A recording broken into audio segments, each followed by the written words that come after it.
Généalogie de Jésus-Christ, fils de David, fils d'Abraham. Abraham engendra Isaac, Isaac engendra Jacob, Jacob engendra Juda et ses frères. Juda engendra de Tamar Pharès et Zara.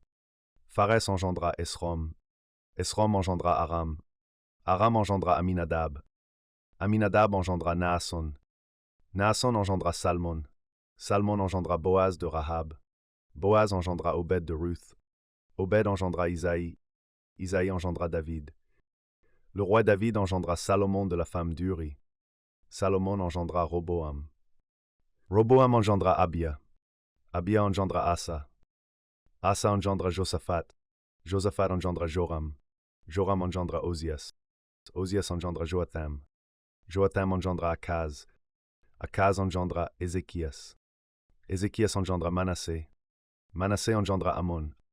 Amon engendra Josias. Josias engendra Jéconias et ses frères au temps de la déportation à Babylone. Après la déportation à Babylone, Jéconias engendra Salatiel. Salatiel engendra Zorobabel. Zorobabel engendra Abiud. Abiud engendra Eliakim. Eliakim engendra Azor. Azor engendra Sadok. Sadok engendra Hachim. Hachim engendra Eliud. Eliud engendra Éléazar. Éléazar engendra Mathan. Mathan engendra Jacob. Jacob engendra Joseph, l'époux de Marie, de laquelle est né Jésus, qui est appelé Christ. Il y a donc en tout 14 générations depuis Abraham jusqu'à David, 14 générations depuis David jusqu'à la déportation à Babylone, et 14 générations depuis la déportation à Babylone jusqu'au Christ. Voici de quelle manière arriva la naissance de Jésus-Christ.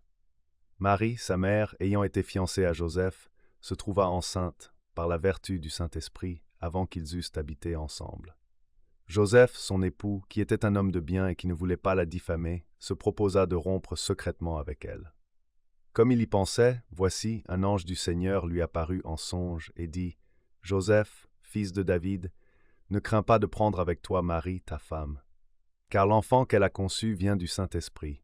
Elle enfantera un fils, et tu lui donneras le nom de Jésus. C'est lui qui sauvera son peuple de ses péchés. » Tout cela arriva afin que s'accomplisse ce que le Seigneur avait annoncé par le prophète.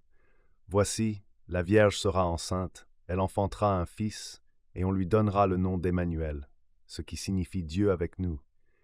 Joseph s'étant réveillé, fit ce que l'ange du Seigneur lui avait ordonné, et il prit sa femme avec lui.